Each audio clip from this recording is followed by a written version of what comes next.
최근 토트넘에서는 포스테코글루 감독의 놀라운 전술과 선수 기용과 더불어 캡틴 손흥민에 대한 극찬이 끊이지 않고 있습니다.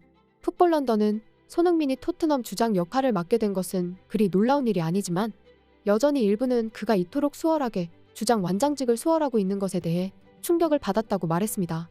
포스테코글루 감독은 손흥민에게 주장을 맡긴 건 실력뿐 아니라 모두와의 관계가 원만하기 때문이라며 그의 사람 됨됨이를 칭찬했습니다. 지난 아스널과의 북런던 경기에서도 손흥민은 실력과 인성 모두 입증하며 패배의 위기에서 팀을 구해낸 영웅이 됐습니다. 특히 셰필드전에서 한 골 1도움을 올린 히샬리송을 팬들 앞으로 데려가 길을 살려주는 손흥민의 모습은 그가 어떤 리더인지를 보여주었습니다. 이 때문에 토트넘은 주장 손흥민 때문에 이번 시즌 승승장구하고 있다는 말을 하고 있습니다. 그런데 이번 시즌 최악의 성적으로 떨어진 두 개의 빅클럽에서는 주장이 아무런 힘을 쓰지 못하거나 큰 문제를 일으키며 말썽을 피우고 있습니다. 이것은 즉각 성적으로 이어지고 있습니다. 바로 첼시와 맨체스터 유나이티드입니다. 첼시는 현재 리그 11위에 위치하며 과거와 같은 위용을 전혀 보여주지 못하고 있는데요. 여기에는 감독의 문제도 있지만 선수단과 특히 주장에 대한 문제까지 거론되고 있습니다. 첼시의 지휘봉을 잡은 마우리시오 포체티노 감독은 23세의 제임스를 올 시즌 첼시의 주장으로 선임했습니다. 그러나 부상으로 팀에 도움이 되지 못하고 있습니다. 최근에는 부상으로 도움이 되지 못하는 것을 넘어서 팀에 해를 끼쳤습니다. 영국의 BBC는 4일 한국 시각 제임스가 지난달 에스턴 빌라에 패한 후 터널에서 발생한 매치 오피셜과의 충돌로 한 경기 출전 정지와 함께 9만 파운드 1억 5천만 원의 벌금을 부과받았다고 보도했습니다. 지난 시즌 부상으로 잉글랜드 프리미어리그 EPL에서 16경기 출전에 그쳤는데요. 제임스는 지난달 훈련 중 햄스트링을 부상을 당하며 올 시즌에도 EPL에서 단 한 경기 출전했습니다. 전력에서 이탈한 제임스는 지난달 24일 에스턴 빌라와의 홈경기 후 대형 사고를 쳤습니다.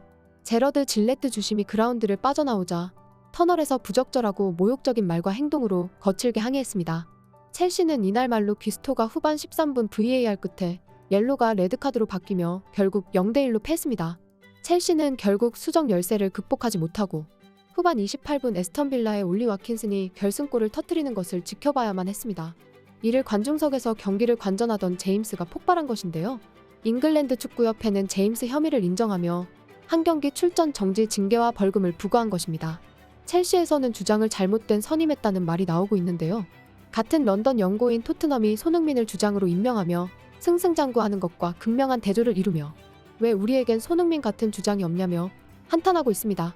맨체스터 유나이티드도 리그에서 3승 4패를 거두며 10위에 머물며 최악의 시즌 초반을 보내는 중인데요. 오랜만에 출전한 챔피언스 리그에서는 2패를 기록해 조 최하위로 떨어진 상태입니다. 부진한 성적은 물론 경기력도 좋지 않은 데다 선수들의 줄부상이 이어지며 여러모로 힘든 시기를 보내고 있는데요. 여기에 지금 여러 문제점들이 지적되고 있습니다. 텐 하흐 감독의 전술 능력이 부족하다는 지적은 물론 이제는 텐 하흐 감독이 맨유에 데려올 만한 선수들의 기준을 과소평가했다는 비판이 나오고 있는데요. 과거 뉴캐슬 감독이었던 파듀는 영국 토크 스포츠를 통해 텐 하흐 감독은 아약스에서 큰 성공을 거둔 뒤 맨유에 왔다. 하지만 현재 선수들의 영입하는 과정에서의 선택 그리고 클럽이 무엇인지에 대해 의문점이 있다. 내 생각에 텐 하흐 감독과 스태프들은 진정한 맨유 선수가 되기 위해 갖춰야 할 모습을 과소평가했다라고 지적했습니다. 파듀가 말하는 기준은 실력, 그 이상의 부분을 말하는 것이었는데요. 파듀는 나는 단지 훌륭한 기술을 보유한 선수에 대해 이야기하는 게 아니라 팀을 계속해서 이끌어갈 수 있는 갈증을 갖고 있는 선수에 대해 이야기하는 것이다. 스티브 브루스, 로이 킨, 에릭 칸토나 게리 네빌 등 다양한 선수들의 이름을 예로 들 수 있다라며 과거의 선수들에 비해 현재 맨유 선수들의 동기부여가 제대로 되지 않았다는 점을 지적했다. 이어 파듀는 지금 맨유의 주장은 브루노 페르난데스지만 그는 그런 스타일의 선수가 아니다. 브루노는 훌륭한 축구 선수이지만 앞서 언급한 유형의 성격을 갖고 있지는 않다. 난 맨유 선수단에서 그런 역할을 하는 사람이 누구인지 궁금하다. 맨유에는 이런 것들이 필요하다. 맨유의 심장 박동은 어디로 갔나 라며 현재 주장인 브루노조차 그런 유형에 적합하지 않다고 비판했습니다. 결국 토트넘의 손흥민처럼 팀의 구심점이 되는 주장이나 선수가 없다는 말이었는데요. 이번 시즌 토트넘에서는 주장 요리스가 빠지면서 비카리오 골키퍼가 엄청난 활약을 하면서 극찬받고 있는데요.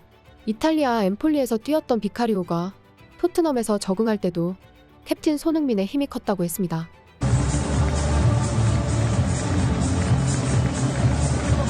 이번에 경기가 끝나고 비카리오와 손흥민이 얼싸안고 뛰는 모습이 포착되었는데요.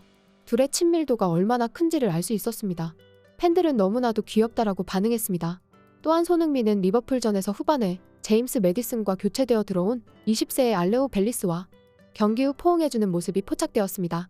그만큼 손흥민이 지금 선수단을 얼마나 챙기고 있는지를 보여주는 장면이었습니다. 스포츠 매체 아스는 5일 세계에서 가장 과소평가된 선수 손흥민이라는 제목의 기사를 보도했습니다. 이 기사를 쓴 아스의 국제축구부문 책임자 푸엔테네브로는 거의 울분을 토하듯이 썼는데요. 그는 토트넘의 한국 선수는 토트넘 소속으로 7경기에서 6골을 넣었다. 그의 활약은 매 시즌 눈부시게 빛났지만 다른 위대한 스타들처럼 칭찬을 받지는 못한다라고 했습니다. 포스테코글루의 토트넘은 지난 시즌과 비교해 얼굴이 달라졌다며 프리미어 리그에서 우승 2무를 기록했으며 리그 경쟁에서 맨체스터 시티의 진정한 경쟁작이 되었다고 했습니다. 손흥민은 시즌 초반 압도적인 활약을 펼쳤다며 손흥민은 세계에서 가장 과소평가된 선수라고 말했습니다. 한국인은 다른 스타들처럼 세계적인 인정을 받은 적이 없다며 다른 사람들은 손흥민보다 훨씬 적은 일을 하고 칭찬과 찬사, 상을 받는 반면 토트넘 축구 선수는 항상 뒷차에 나타난다고 표현했습니다. 이제 토트넘 주장인 그는 잉글랜드 리그에서 7시즌 동안 10골 이상을 득점해왔다며 2020년에 그는 올해의 최고골로 푸스카스 상을 수상했으며 발롱도르 후보 중 단 2번만 올랐다고 했습니다. 영국 안팎에서 수상과 영예는 손흥민을 항상 잊어버렸다고 했죠. 그의 아시아 문화는 항상 그가 더 많은 인정을 요구하는 것을 방해했지만 이제 침묵 득점자가 목소리를 높일 때이고 그들은 최고라는 인정해야 한다고 주장했습니다. 첼시와 맨유에서는 왜 손흥민 같은 리더십이 없냐고 묻고 있는데 최근 맨유는 손흥민을 영입했던 미첼 이사를 영입하려는 움직임을 하고 있습니다. 미첼은 지난 2014년부터 2016년까지 토트넘의 이사로 활약하며 트리피어, 알더베이럴트, 손흥민, 알리 등을 영입해 선수 영입에 탁월한 모습을 보였습니다. 영국 더선은 미첼 이사 영입을 원하는 다양한 맨체스터 유나이티드 팬들의 반응을 소개했습니다. 맨유 팬들은 미첼이 맨유에 합류해야 하고 클럽 운영진도 교체해야 한다. 미첼은 맨유가 필요로 하는 인물이다. 손흥민을 발견한 미첼을 맨유가 고용해야 한다 등의 반응을 보였습니다. 손흥민은 실력으로도 월드클래스로 인정받았지만 놀라운 리더십도 극찬받고 있습니다. 지난해 리즈 유나이티드와 미들즈브러를 거쳐 현재는 영국에서 라디오 공동 해설자로 활동하고 있는 웰러는 누군가가 골든부트를 수상할 자격이 있다면 그 사람은 손흥민일 것이다라며 그는 시즌 내내 일관적인 활약을 보였다. 그것은 비단 이번 시즌뿐만이 아니다. 그는 EPL에서 환상적인 커리어를 보내고 있다라며 손흥민의 업적과 꾸준함에 대해 높은 평가를 했습니다. 그러면서 케인이 시즌 초반 부진에 빠져있을 때 손흥민의 활약에 버틸 수 있었다며 웰러는 손흥민은 토트넘 호스퍼에서 매우 중요한 선수다. 그는 리더십이 있으며 선수들의 멘탈까지 관리한다. 특히 케인의 활약이 저조했을 때 그의 활약은 더욱 돋보였다라고 말했습니다. 이것은 손흥민이 주장을 맡기 전의 평가였습니다.